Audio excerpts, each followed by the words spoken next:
Good morning, and a warm welcome to your show, Sunny Mornings in La Jolla. I'm your host, Melissa, and it's Thursday, August 13th. You'll be interested to know. 65 years ago, today in 1961, workers and soldiers began erecting the Berlin Wall, sealing off neighborhoods and marking a sudden physical divide that transformed daily life in the city. The construction documented a determined assertion of control, but also crystallized a milestone in Cold War history, prompting creative civic responses and long-term reflection on freedom and unity. So now you know. And now, it's time for the Surf Report. Thursday in La Jolla. This morning it's looking fair, with waves at 2 to 3 feet. Conditions remain clean until around 1 p.m. when it shifts to choppy.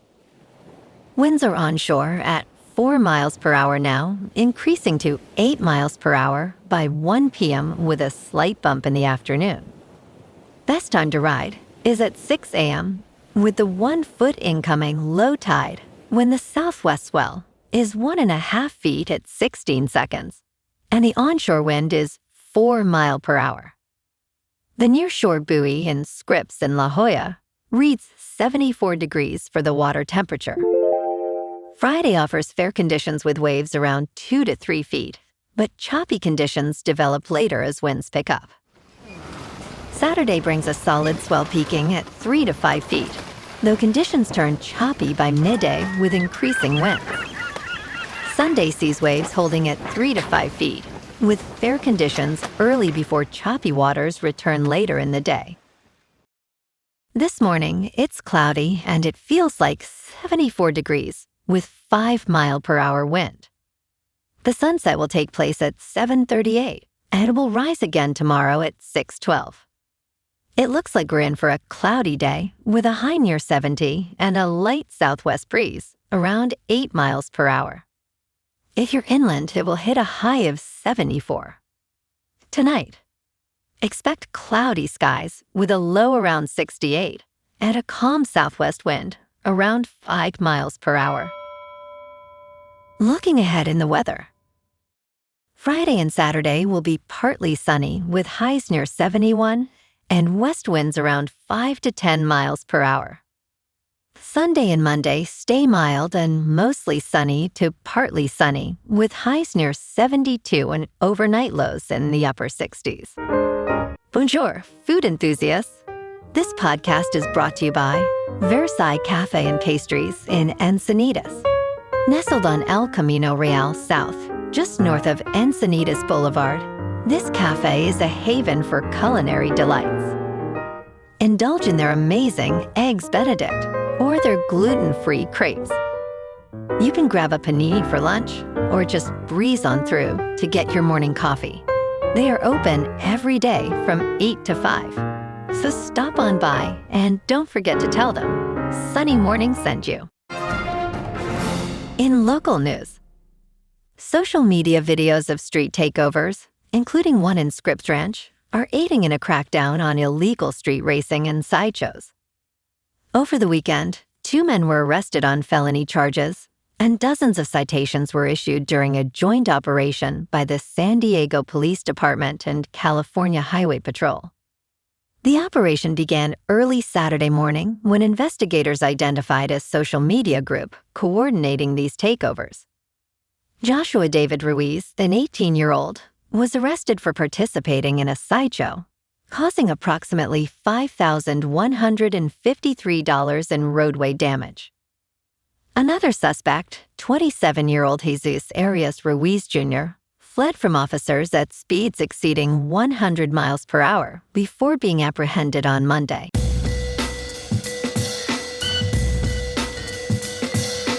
Now on to sports. 3 big questions arise after the shocking sale of the Los Angeles Lakers. Is the Dodgerification of the team on hold? And what does this mean for a potential Las Vegas franchise? The Buss family's stewardship of the Lakers spanned 11 championships, while Mark Walters' tenure lasted less than a year. Walter will sell his shares to Bob Iger and Josh Kushner at a valuation of $12.5 billion.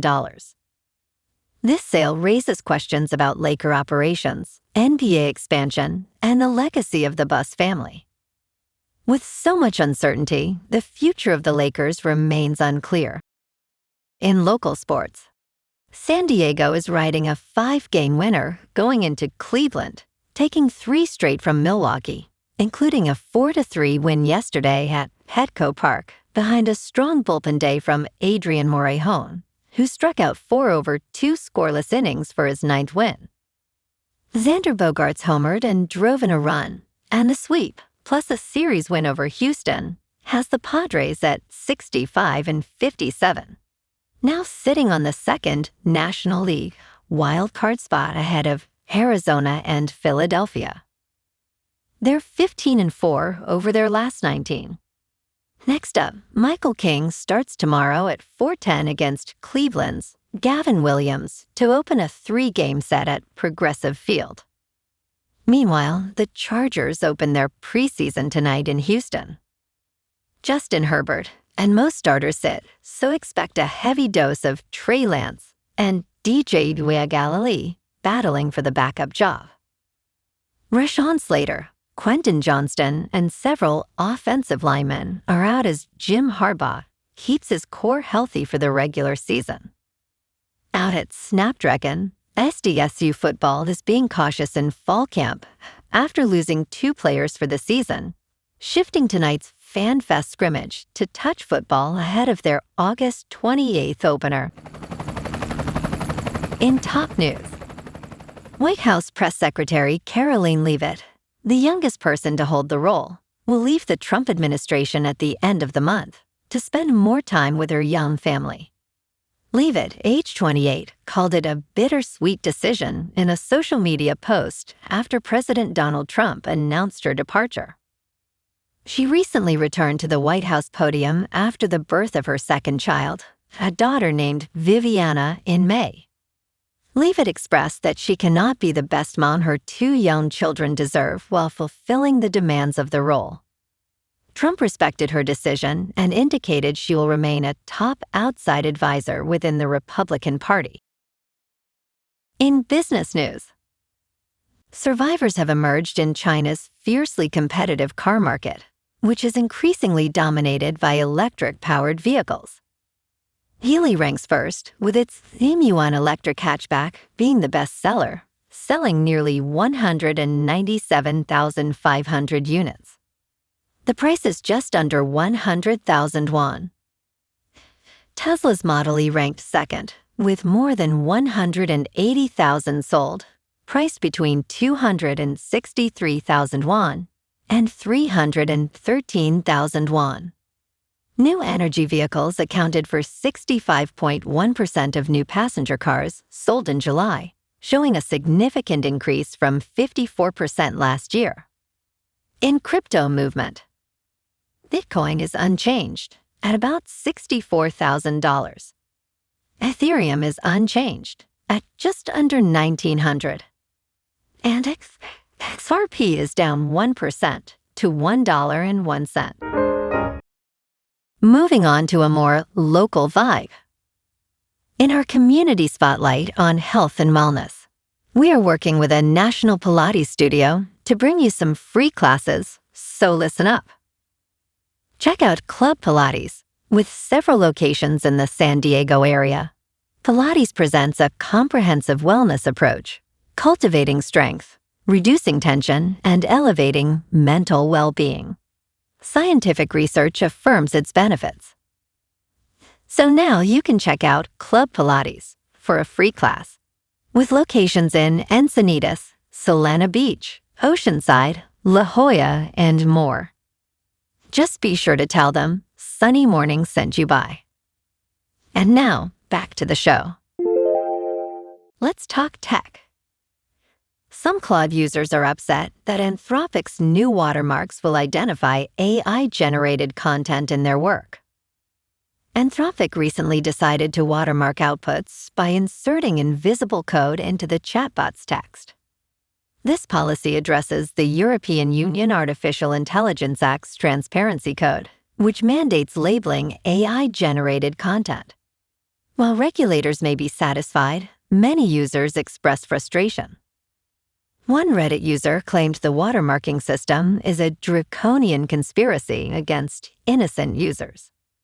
However, other users countered that the watermarks are necessary for accountability and to mitigate risks associated with AI-generated content.